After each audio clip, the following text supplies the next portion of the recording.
Okay, so we're going to start. Okay, thank you.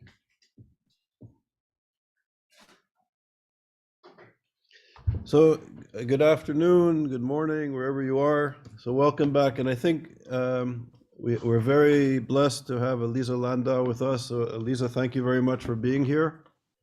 And perhaps, not perhaps, I think this is the most important presentation of our Summer Institute that we're going to have. Aliza Landau was born in 1938 in Lodz, Poland.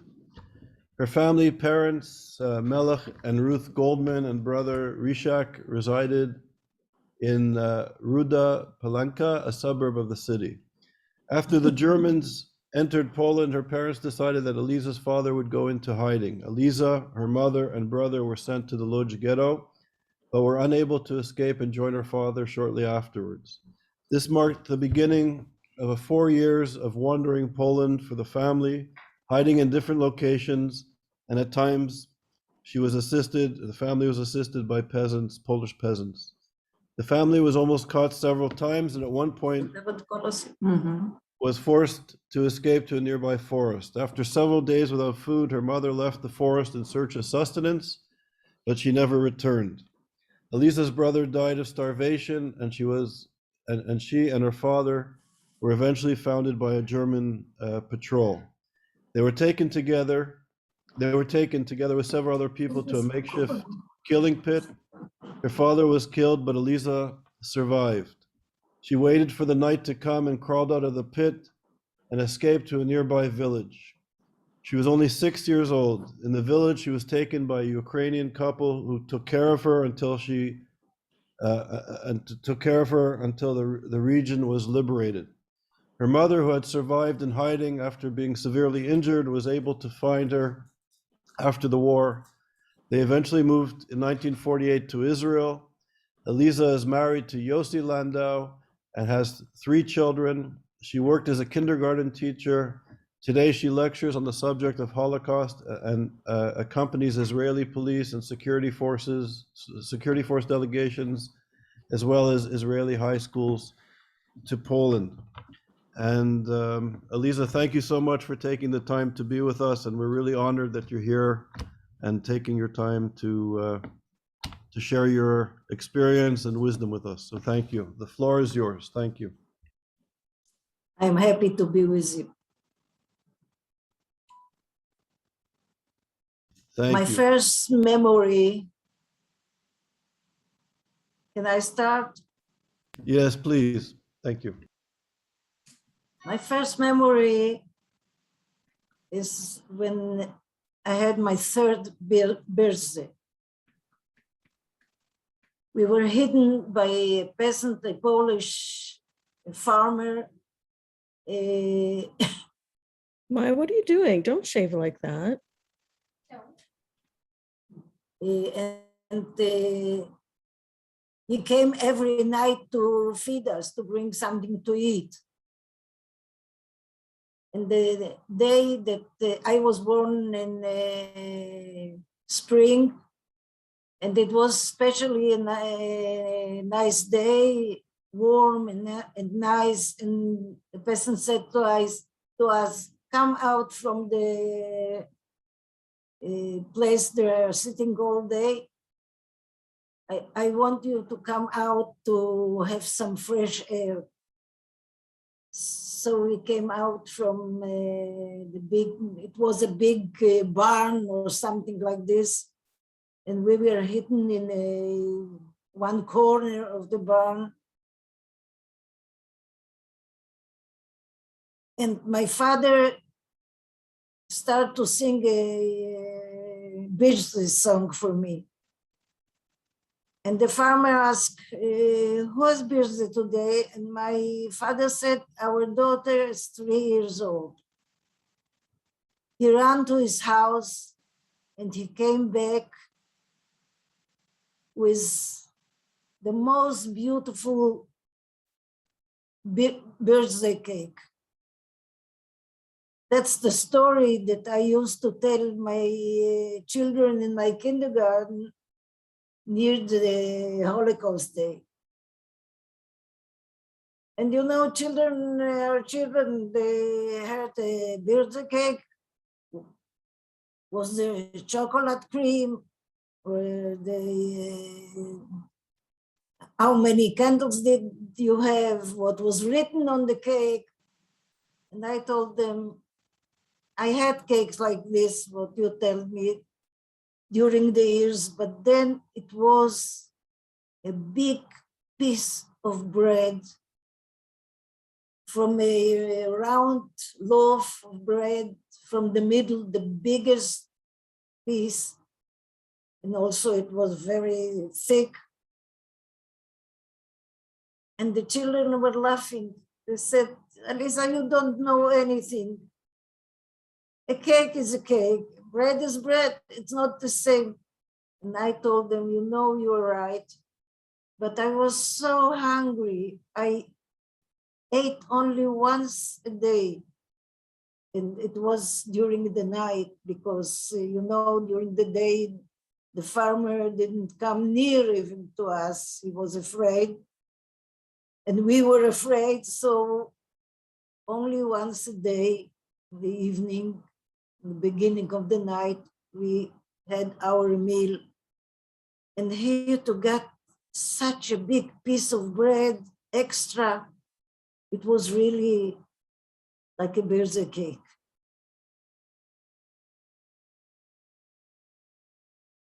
The memory I have after I am 4.5 years old, we have to hide by in a different place. Somebody came and take us from one farmer to another. It's summer. It's a very big field, and there are piles of straw over the whole field. And we are standing and talking to the farmer, and suddenly somebody came riding on a horse, and he says, hide them quickly, he says to the farmer, because the Germans are very near to here. And you have to be very quick. The farmer called my parents and he said, I'm going to put each of you in the middle of a pile of straw. And you have to sit quietly and not to move, because if you're moving, the whole pile will move. And but I want to tell you, if the German will find one of you, they will find all of you, because they start to destroy all the piles of straw in the field. My mother took 2 small handkerchiefs, and he said to my brother and to me, I want you to hold it between your teeth.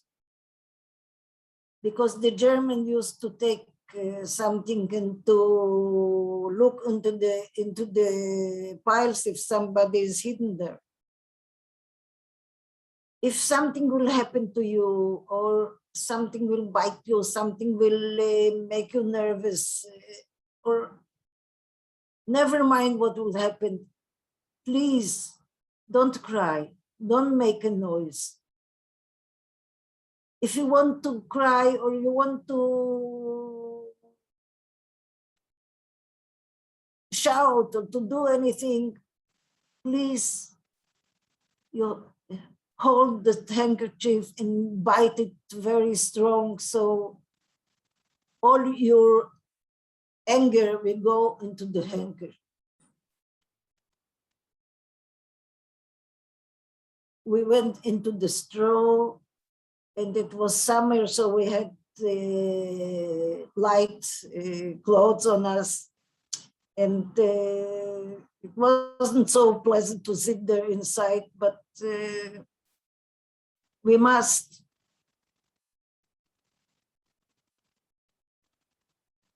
And suddenly I felt something happened to me on my shoulders. And I wanted to shout, I wanted to cry, but I remembered what my mother told me, don't cry, because if you cry, the bad people will find us. And I was biting the little piece of cloth that I had in my mouth, and I didn't cry. After a while, we heard the German going away. It was very, very quiet outside. It took a long time, the farmer to come and get at us from the straw.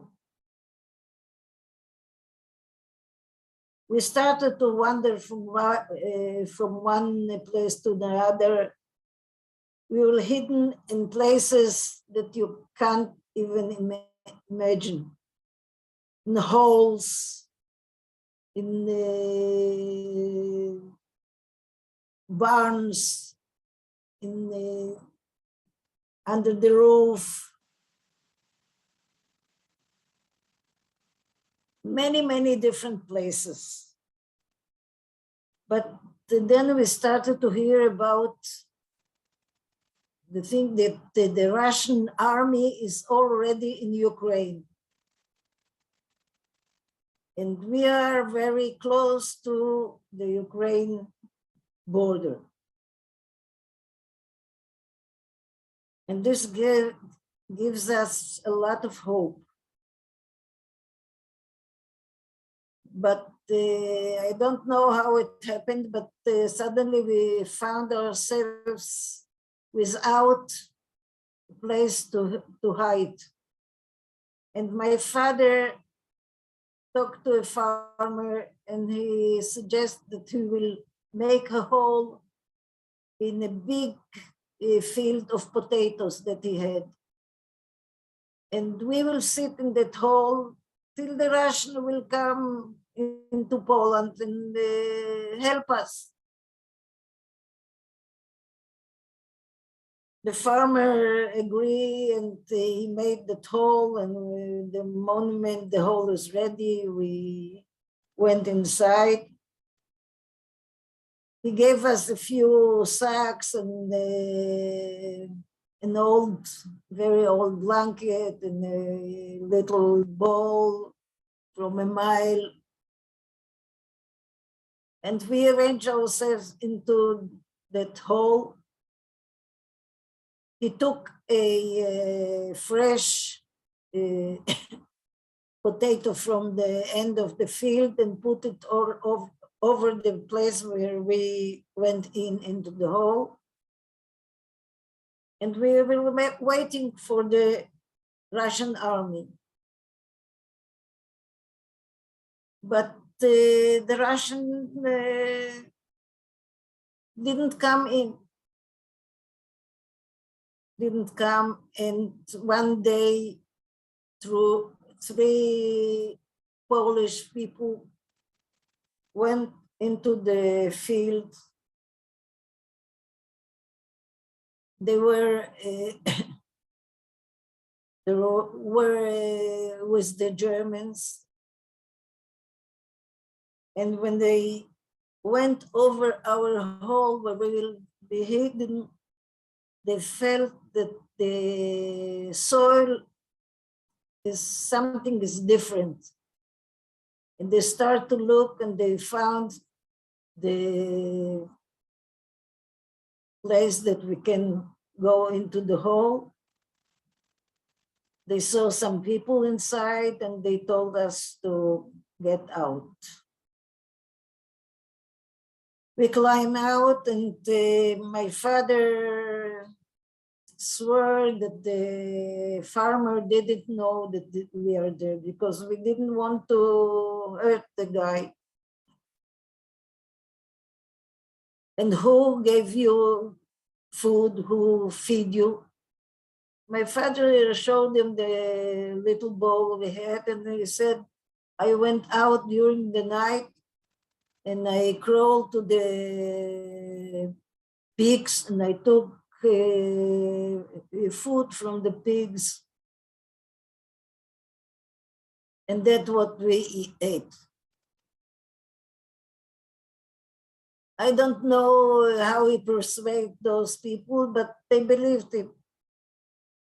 And nevertheless, they took us to the farmer. Of course, he said, I don't know who they are. I didn't know they are hidden there. But they asked him to drink.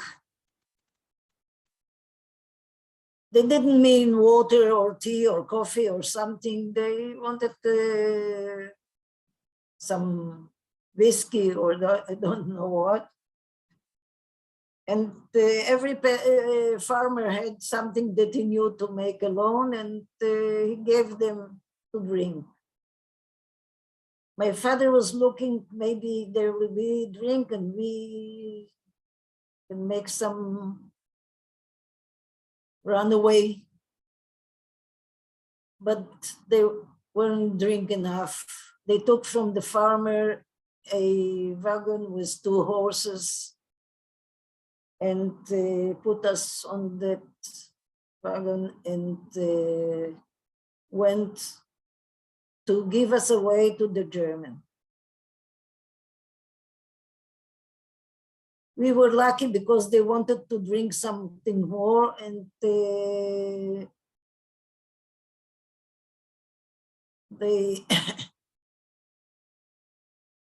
went to another farmer, took us down from the wagon, to put us in the kitchen. They sat by the table to drink, and we were standing near the wall. After a while, my father saw that they are already drink enough, they are drunk, all of them. And he started to push my brother and me to during the war, the door of the kitchen. The moment the 2 children were outside, every parent took one of the children, throw us on the wagon, and they climb up, and my father took the branches and we ran away. My mother asked, where will we go? And my father said, we will go find a forest. The Russian must come in. It can take 1 day more, 2 days more, a week, but they have to come in after a while. And we will wait in the forest, we'll manage somehow. In Poland, you can find a lot of big forests. And we find one. My father said, I think this one is good. We went down from the wagon and my father hit the horses because he didn't want that people will know that we went down there from the wagon. We went into the forest. We find a place that was a little bit more branches, more bushes. And my mother took from the wagon some sacks and she put them down, and we arranged ourselves, our life between the bush. A day, 2 days, 3 days, the Russians don't move. And the 4th day, my mother said, we won't hold on without food. I am going to look for food. We had water because there was a little spring, there a little fresh water running. So we had water to drink, but we didn't have anything to eat.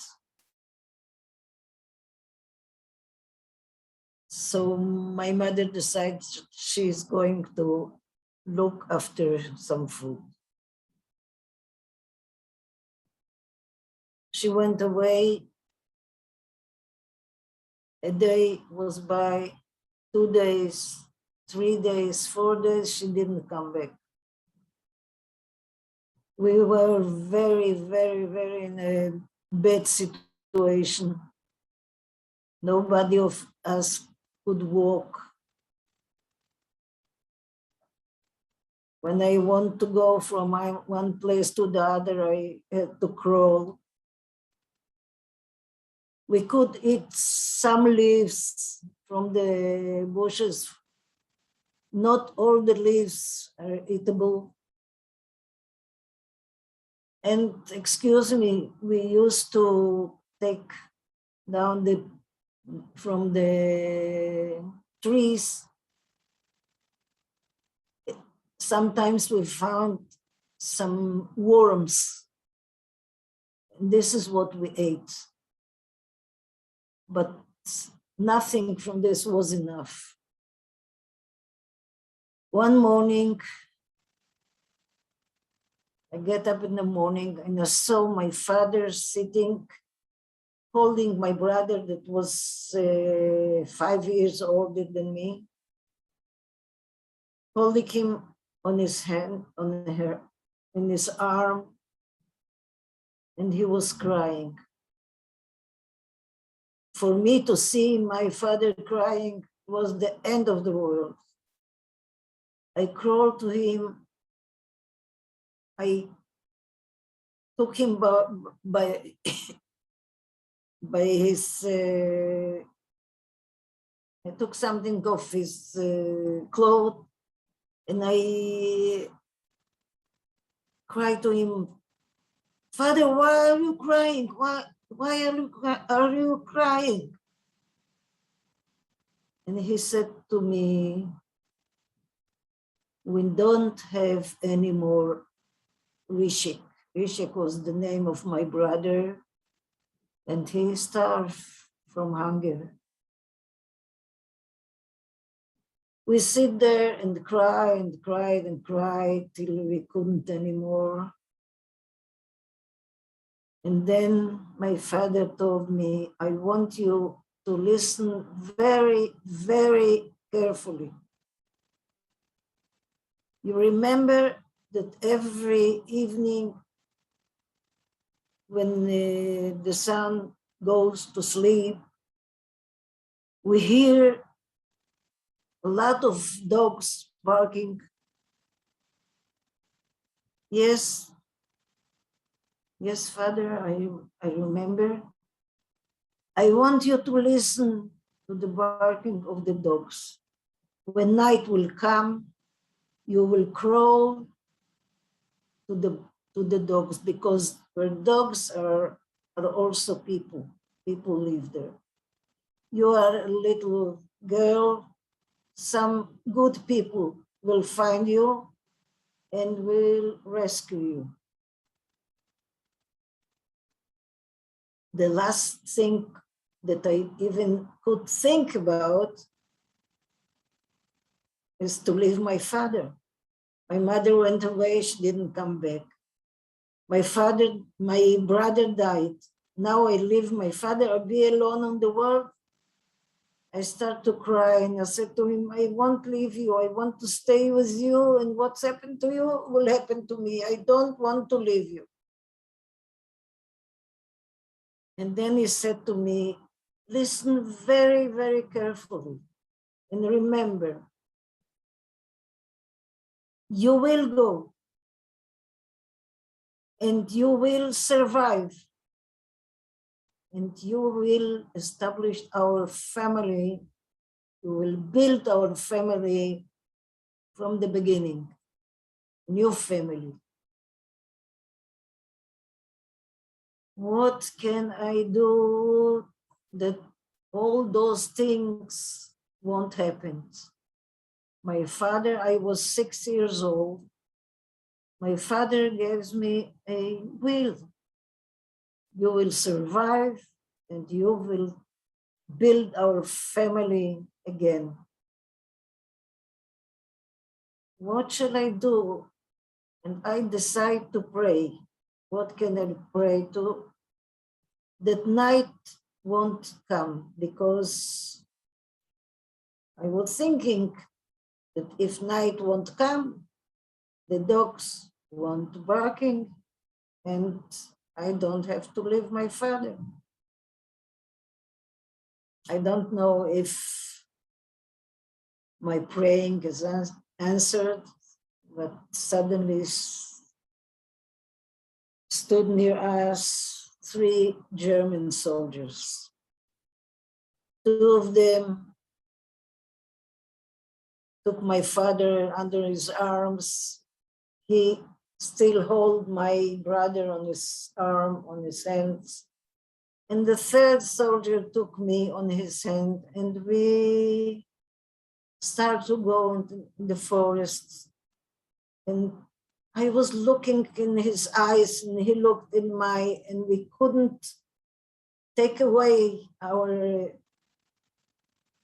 what we will so binded with our looking. And then I saw from the corner of my eye, I saw a group of German soldiers, and 2 or 3, maybe 4 people sitting on the ground. I understood that that's the place we are going to. And when we came closer, I understood where we come to. We came to a place that people were shot. It was a big hall, and there were some bodies into the hall and some people sitting outside.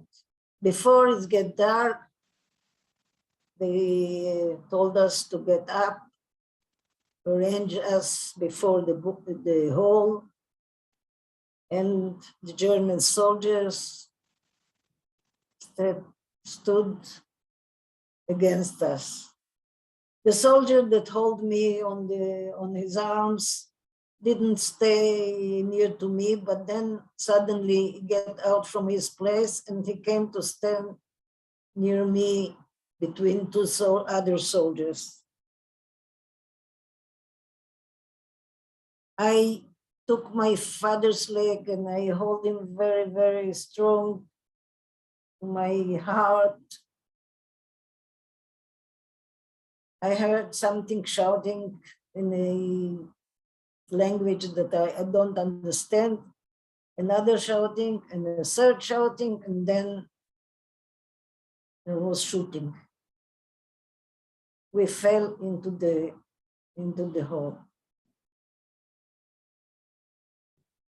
First thing I thought, it's very different. It's to be alive and to be dead. It looked like the same. Then suddenly I thought, I am not dead, I'm alive. But I knew that I don't have to move because I heard the soldiers outside talking between themselves. Then I heard them moving. And I still was afraid even to open my eyes. At last I opened my eyes and I saw that it was dark outside, and I started to crawl out from the hole. Somehow I managed to get myself out, and I said to myself, try to remember what Father told you. My father told me, listen to the dogs. And I heard the dogs barking and I started to crawl till I heard some people talking Polish and I crawled to them. When I was near to them, they thought that I'm an animal from the forest. But then one of them said, no, no, no, it's a child, it's a child. They took me to the farmer, to the kitchen of the farmer. They gave me a little potato to eat, but I couldn't eat because all my system was unable to digest.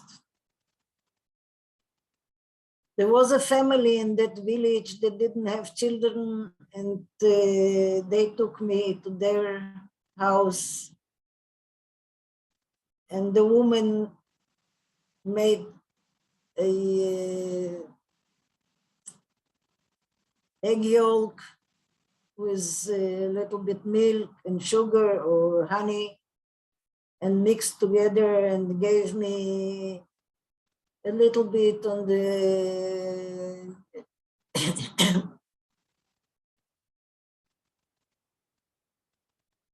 on the spoon, a little bit every day, every 15 minutes, every 20 minutes, and then a little bit more and more and more. So for 2 or 3 days still I could talk because I couldn't talk also. And I told them about the whole with the people, and I said to them, maybe there are other survivors. They want to look after maybe other survivors, but then the Russians at last went from Ukraine into Poland and start to push the Germans back to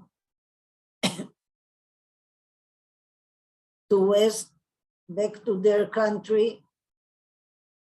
And after a few weeks or months, Lublin was the big city from the area was liberated, and the people from Lublin start to come to the villages for food. The woman from Lublin came to our farm.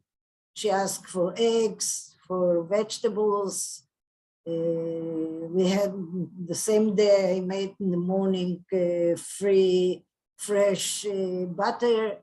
So she was very happy with it. And she paid and went away. The day after, we went to visit a grandfather in the village. And at noon, suddenly the farmer came back and he says, somebody is looking after the girl. Okay, if somebody is looking, we went back to our house. And I said, somebody will come and he will say that he knows me, that I am family or something. I didn't want to leave those people. They loved me, they took care of me, and I didn't want to leave them. So I decided that the moment I come into our house, I will say, I don't know you, I don't want to go with you, and I come to the place, I ran the 3 stairs, opened the door and wanted to start to shout. But I saw near the window sitting my mother. The woman that came to buy food from us the day before worked with my mother in the hospital in Lublin. And she met her and she said, I was in a village. There is a girl there. She is not belonging to those farmers. More than 100%. She looks very like you, and go to see if that's your daughter. And that's how I met my mother. Of course, she told me why she didn't come back, and she took me to Lublin. And after a few months, in May 1945, the war was over, and we went back to Lodz, and we start our wandering all over Europe. But on the end, we came to Israel. Before it was called Israel, the British still were here, and I did what my father asked me. I built our family together with Yossi, my husband, my 3 children, my 7 grandchildren. And this is my triumph on the Nazis.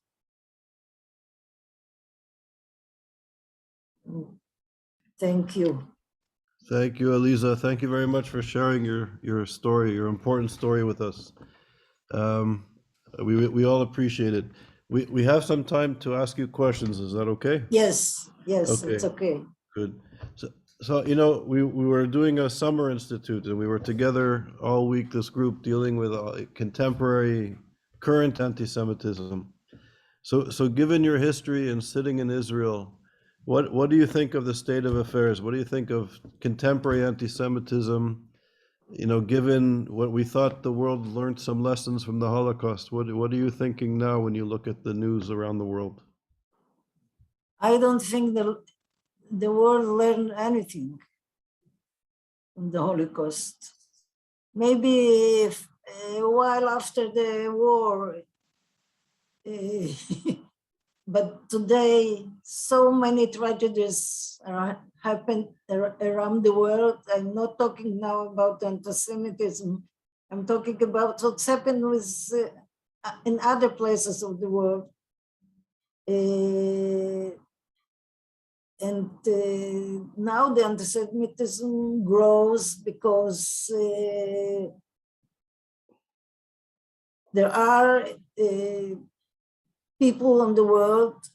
Now it comes from the side of the Palestinians, I think, that they are trying to make the face of Israel black. That we are the most. I was a month now in the United States, and the people don't know what really happened here between the Arabs and the Israelis. They don't know exactly what's happening, and they are fed by the BDS, or how they're called, and other people. And I think that's one of the sources of anti-Semitism, but it's not the one and only. There are more. Yeah. And it's very easy to have somebody to blame all the time. We are the source of everything evil that happens in the world. And of course, for me, it's very difficult to even to think about it, because I knew how it ends. Especially for me, it's very, very difficult to hear it from Europe, from the States, and places that we thought that it can't happen there. And here it's happened in our eyes. Yeah, I think we agree with you. It's terrible. Anyways, we carry on. So If anybody would like to ask Aliza a question or make a comment, could you please raise your electronic hand and I'll be happy to give you the floor. If anybody would like to say something. Harris? No? Okay. Christine, here, come, you can come here. One of our colleagues is coming to the camera.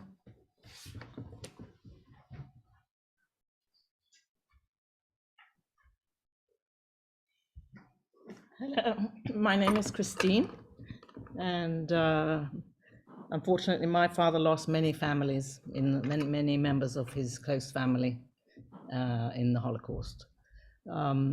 I have had the honor of listening and knowing quite a few people who survived in their own personal stories, and it never fails to move me profoundly. So first of all, I don't have any words to explain very well what it does to me every time I hear someone like yourself who's willing to express as best they can, not only what they went through, but you have done something to me that I have not heard many times with surviving people, is that it's very hard to bring emotion to it, to the story, and somehow you still manage to do that. So it's profoundly moving, and I will always remember it.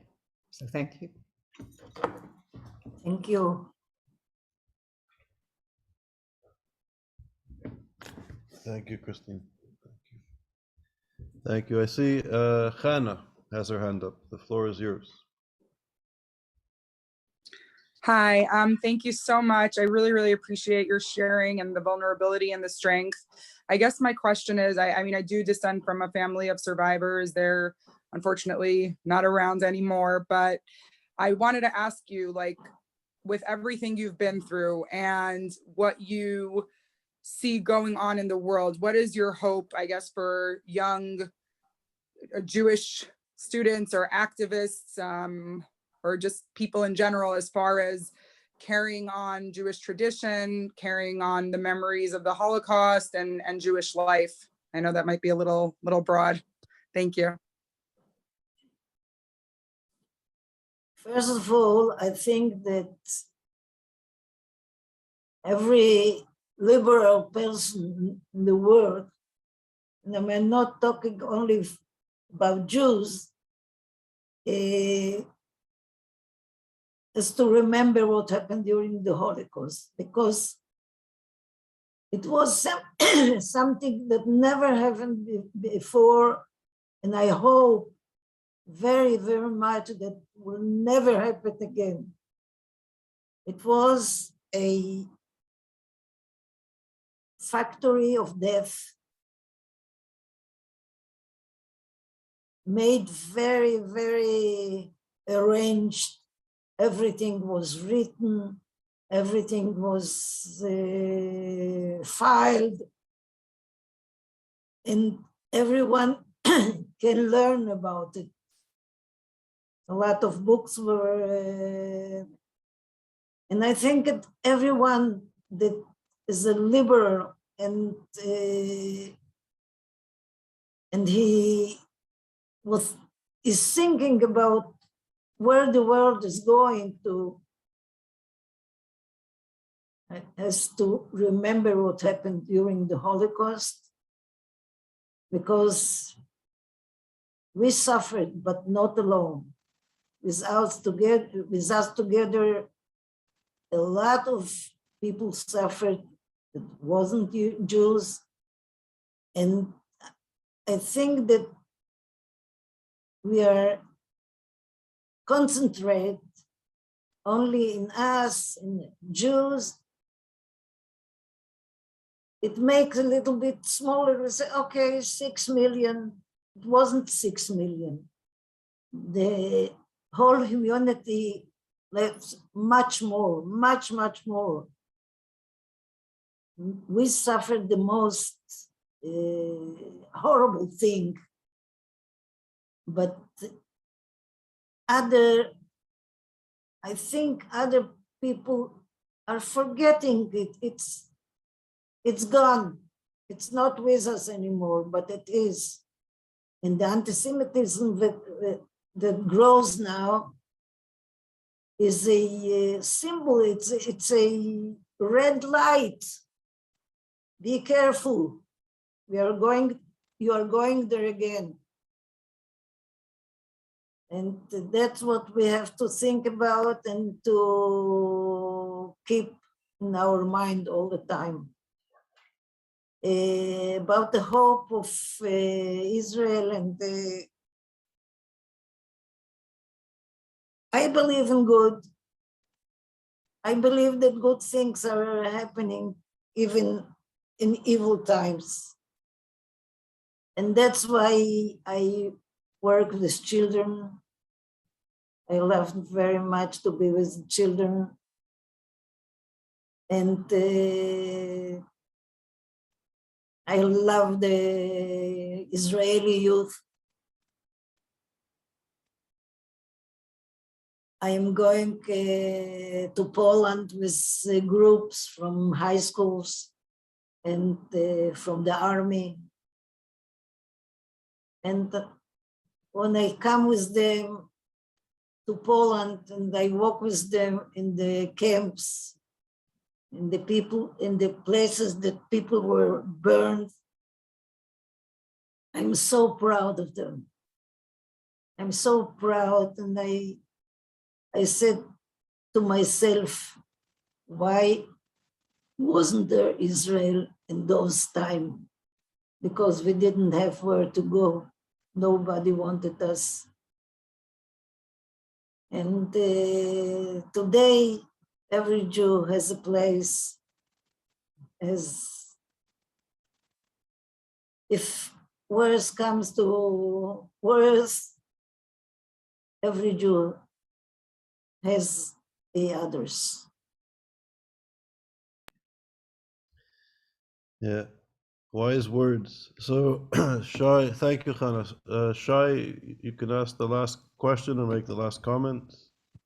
Wow, Aliza, thank you so much for coming here today. And you know, I wanna take off my hat of a scholar and just tell you that I'm here in Israel as a former combat soldier that gave everything he had, his life and more, for this country, and lost many friends here to save what you call the Israel. But I want to ask you something. I am very much concerned that what the Hannah Arnett used to call the banality of the evil simply was demonstrated here in the seminar. Banalיות shel הרוע.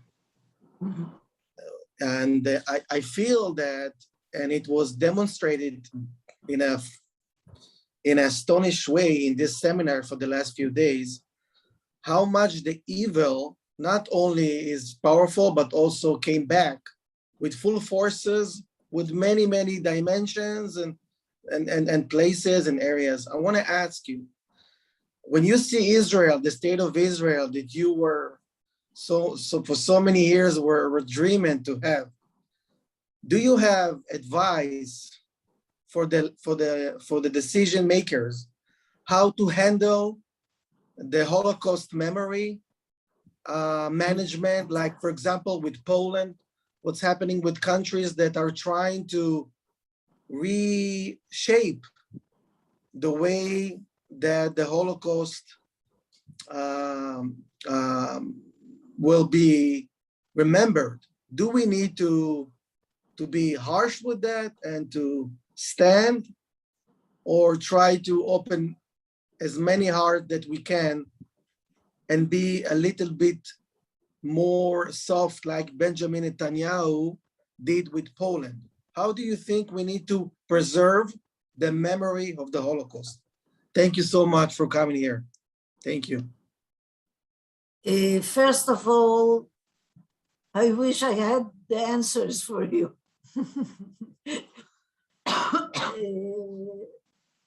The same thinkings are making me a little bit nervous.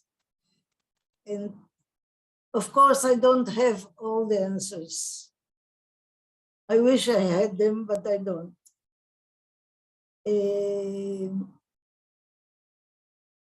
First of all, what I'm doing today, I'm working hand by hand with Yad Vashem. Whenever they call me to come to give a lecture, to talk with students, to talk with soldiers, to talk with people from school, I'm doing it because we are the last of the last. Our generation, what can we do? That's the way of the world, of life. And I'm afraid the day that nobody of us will survive,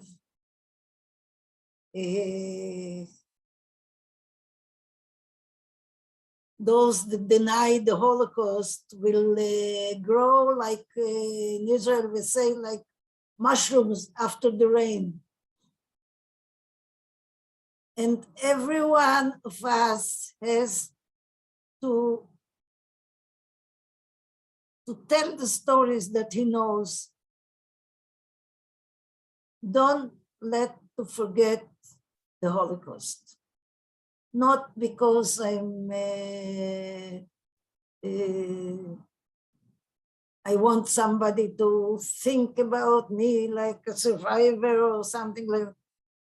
For the world, for the people that live on that planet. I would wish that the Holocaust would be remembered like Yetziat Mitzrayim, like Exodus,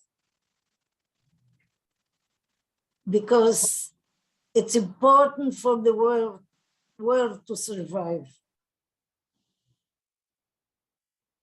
And I'm afraid that after there will not be nobody to tell from first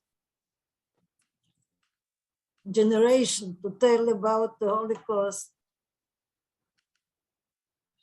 I say to everyone that hears my story, I said, you are now witness. You must to tell every story you know, just for the benefit and for the goodwill for the world.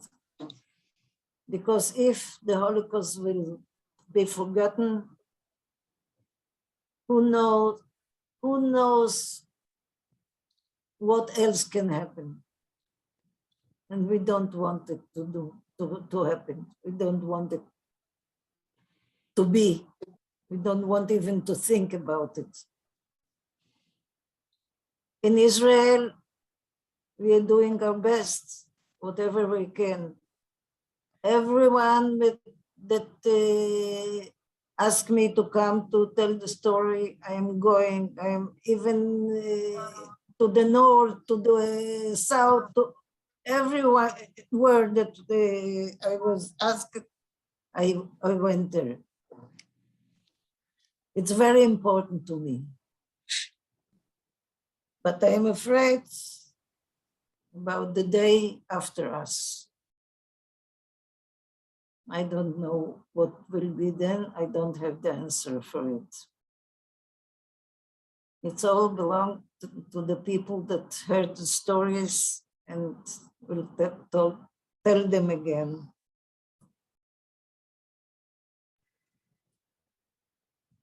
Thank you. Thank you, Aliza. So, you know, Aliza, I run the summer school, and after every lecture, it's my job to sum everything up in a smart way.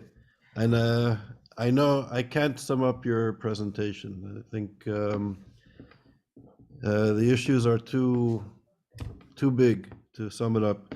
But I know everybody really appreciates that you're here, so thank you. And the thing that strikes me is the clarity and the simplicity you say how important Israel is, that the Jewish people should have a place, and that this what happened should never happen again. And I think that even among scholars who care about anti-Semitism and want to defend Israel, the discourse of anti-Semitism is even with us.